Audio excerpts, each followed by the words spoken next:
Welcome everyone to our second episode of Behind the Scenes. In this episode, we'll be exploring the world of data science, machine learning, and artificial intelligence with our very own Chief Data Officer, Dobo Radichkov. Hey Dobo. Hey Charles. Thanks for joining us today. How are you doing?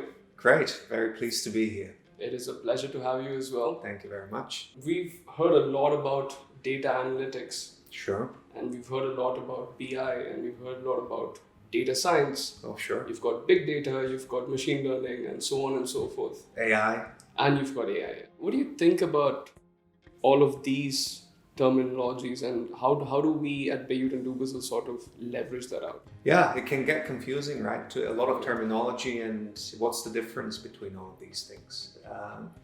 I think the way I like to think about it is you've got data as an overarching field or overarching capability or family of skill sets, right. And then it sort of branches off.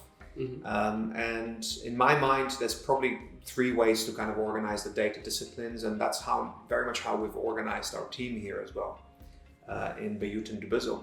Right. So you've got big data, Mm-hmm. data engineering, BI. These are kind of all related, I would say, terms. Mm-hmm.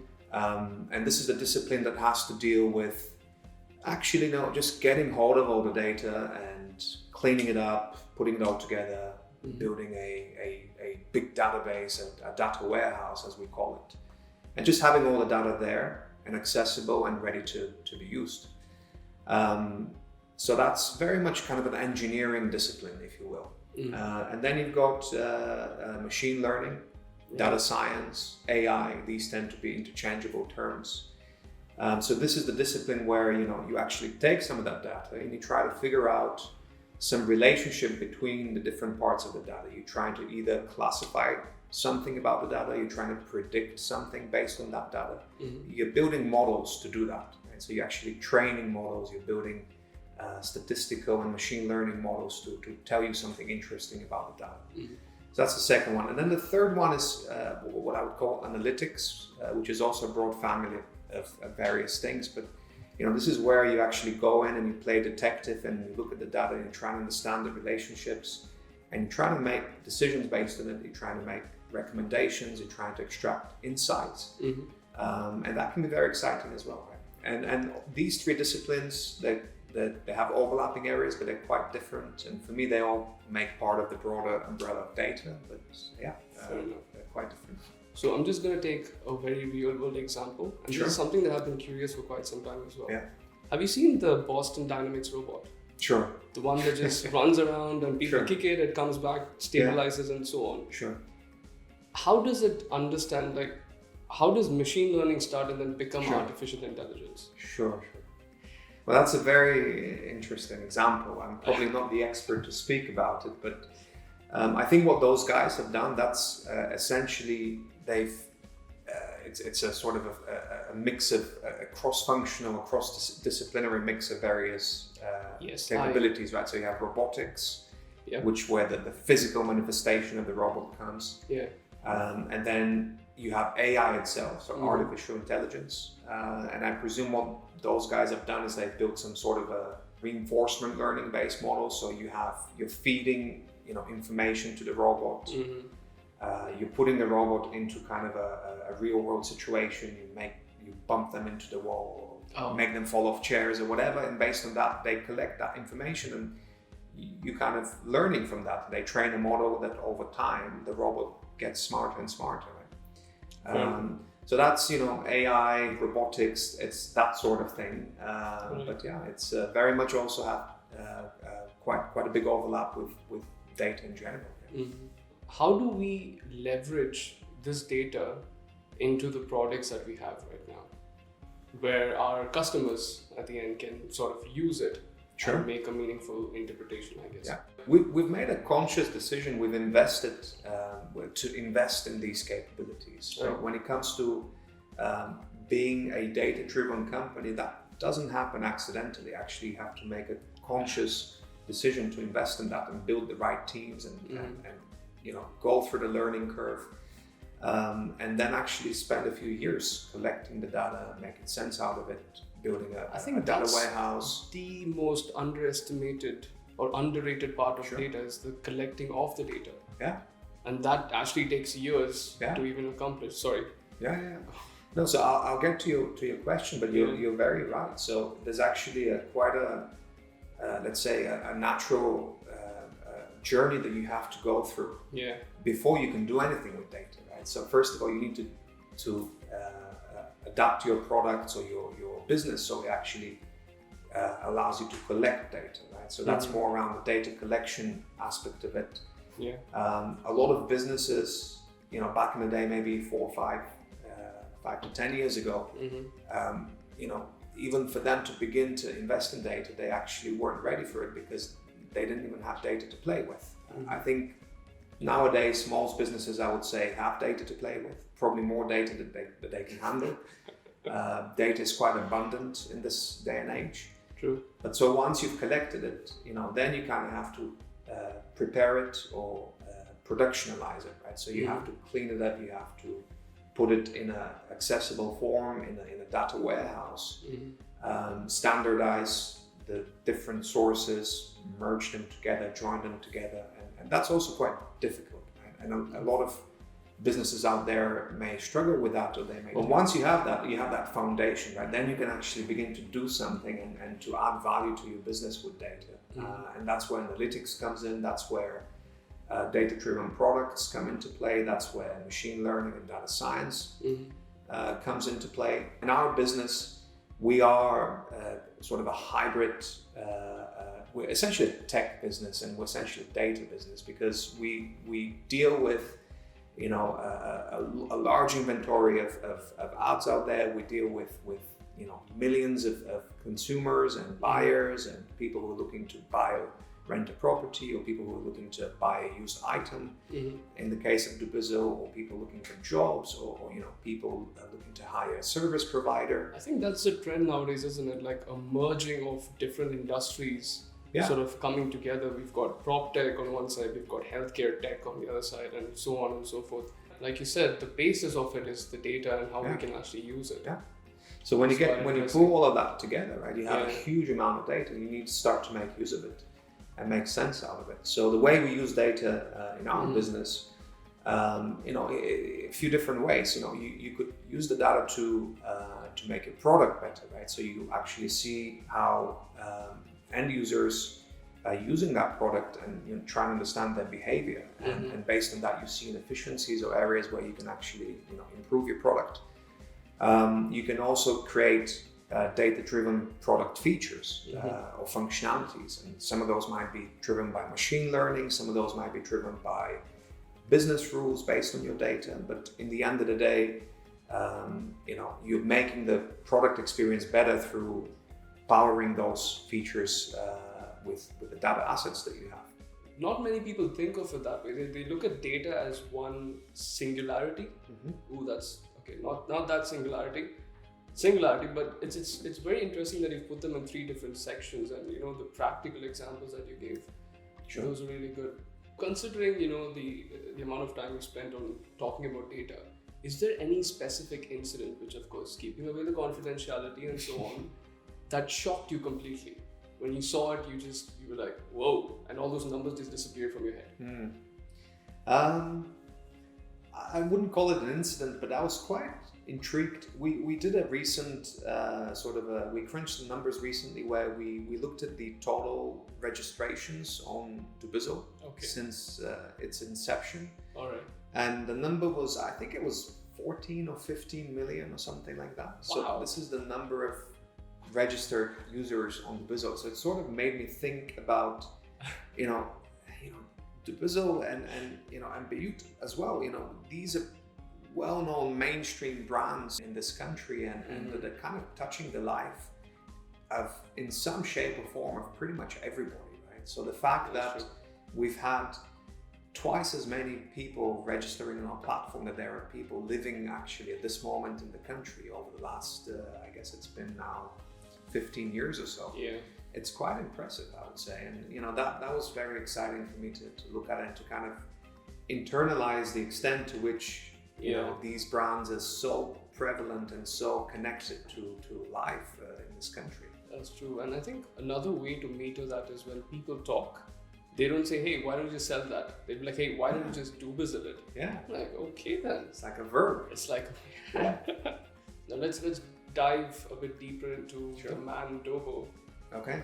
Do you have an idol that you have looked upon or looked about, during your growing years and so on in management? There's the obvious names that everybody talks about, like Steve Jobs and so on, but these are almost like figures of popular culture that everybody is kind of inspired by, and obviously I'm also inspired by people like that.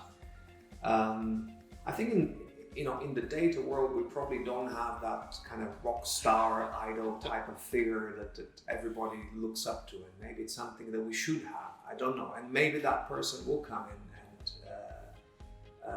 and will become the role model for the younger generation to aspire to. I think Amazon is doing great things with Amazon Web Services. I find that I'm very inspired by the work of that company. I think Jeff Bezos is also a genius. But since you mentioned singularity, Ray Kurzweil is a guy who came up with the concept of technological singularity. Really? So, and he's a very interesting person. So he's an inventor, and he made a career of predicting the future and predicting it pretty accurately, I would say. So he's what they call a futurist. Right? So he's a person that looks at historical trends, extrapolates them, and based on that predicts what will happen in the future. And he's been quite accurate about a lot of different things, including, for example, very specifically, I think the one example that comes to mind was the specific year when the computer was going to beat the best chess player, which happened, I think, in the late 90s when I think it was the IBM's Deep Blue, I think it was called, computer that beat Garry Kasparov at the time. And so what's interesting is that you can take historical trends and historical data, extrapolate those into the future, and based on that, make very interesting predictions. So what technological singularity says is that in about 20 or 30 years from now, the rate of technological evolution will be so rapid, because everything's growing exponentially at the moment. Every year or every, let's say, 5 years, the volume of technology innovation is not 5 times greater. It's 100 times greater. So the technology grows at an exponential rate versus the time that has occurred. And we as humans, we don't really grasp very easily exponential trends, right? We think linearly in terms of progress. That's true. And it's kind of easy to forget that only 10 years ago, maybe a bit more than 10 years ago, we didn't have smartphones, we didn't have ubiquitous things that we have in our daily life today. So what he says is that 20, 30 years from now, the rate of expansion and innovation will be so great that everything breaks down. We can't predict what will happen, and it's going to be this kind of really radical turning point into the evolution of human civilization, where technology and humanity merges together. We get true artificial intelligence, and a lot of that stuff is humanoids. And a lot of that stuff can be quite nuts, right? If you read about it, and quite scary if you kind of because it's unnatural to think about it. But I think it's exciting, right? And I think the future is going to be very interesting to see where fields like biotech, AI, nanotechnology, I think those are the things that he talks about. And I think these are some of the areas in life that are going to be very transformational to how we live our lives, and probably change the definition of what living is 20, 30 years from now. So I know that's a bit off topic, but it's quite exciting and interesting, and at least kind of conceptualizing all of that. Yeah, and I think we've got enough sci-fi films to work on and get them into reality. Yeah. A lot of thoughts going on right now. But Dobo, let's come back to you. Sure. Once you've done the data crunching, once you've got everything on the table and you've got the team to do what they've got to do, how do you unwind? What do you do in the evenings, in the mornings? What's your routine? I spend time with my family, so I spend time with my wife. We have 2 amazing cats, so we spend time with them as well. But I'm also very passionate about music. Do you play? Do you listen? Yeah, so kind of more into the production side of thing and the engineering side. So again, to kind of draw the parallel to data, for me, data is very much a science and art. So it really engages your left and right brain, the creative aspect and the logical aspect. Because there's a lot of technology behind it, but then there's a lot of art and creativity around it as well. And for me, music is exactly the same, right? Especially if you get into the recording and producing and mixing of it, engineering, right? So it's really about the left and the right brain and the technical and the creative aspect of creating art. And so I find that fascinating as well. I must say, a lot of geniuses that we know are people that unwind with music and create music as well. Talking about the data and the entire journey that we've had, we also put out the property report very recently. What do you think about it, and how can our viewers leverage it for their benefit? Yeah, no, I think it's great.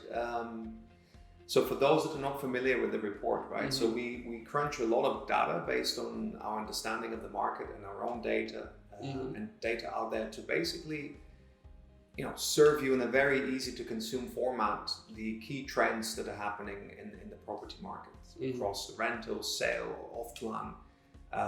And based on that, our aim is to provide what I would call complete transparency. I think transparency is good for the market. It's good for everybody. It's certainly good for the end users.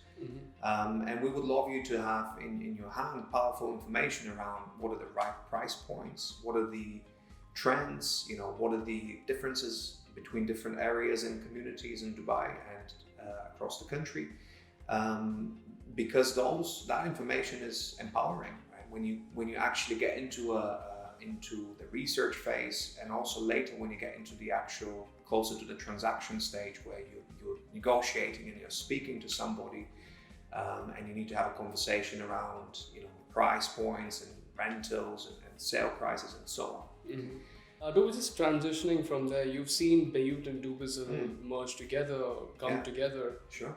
What are your thoughts around it? Sure. Yeah, it's been a fascinating, journey, and this year has been such an exciting time for the 2 companies to come together. And I think I said earlier, it's very much around building on each other's strengths, and this is very much a case of, dubizzle certainly has its history and unique kind of brand, and it's kind of it's touching on the lives of pretty much everybody in the country. Bayut as well. Bayut is such a, it's leading property portal in the country, and it has such an amazing product and such amazing features and a lot of data-driven features that Bayut puts into the hand of both consumers and the agencies.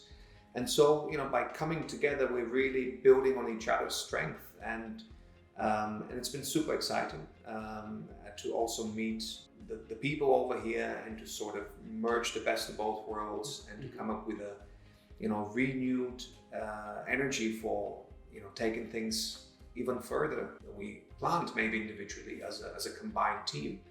And for me personally, and for my team, for the data team, it's also been super exciting because we now have, I think, a unique opportunity to step up and expand the scope. And we've increased, certainly I would say we've increased even further our ambitions on where we want to go with data.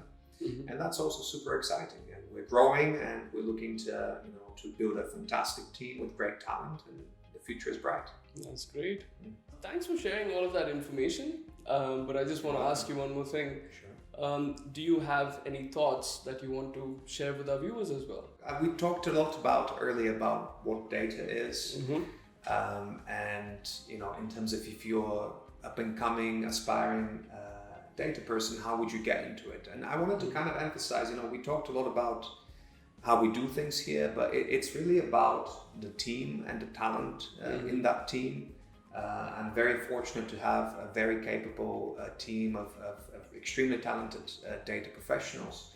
And we're looking to grow that even further. So we'd love to hear from our viewers if there's anybody out there who's looking to build a career and to progress with data going forward. If you're interested, we're hiring, get in touch. We'd love to chat to you, have a look at your profile, and who knows, maybe you'll be the next rock star in the dubizzle and Bayut data team. Yeah, we'd love to welcome as many people as we can. Certainly. So on that note, it's been a pleasure to get to know you, to get to understand how data science works, how it's changing our life, and how our life might change radically in the coming years. Thanks a lot for joining us. And thank you very much, Charles. It was great to be here. Thanks a lot. Thank you everyone for joining us in this futuristic episode. I look forward to seeing you in our next behind the scenes. Stay tuned.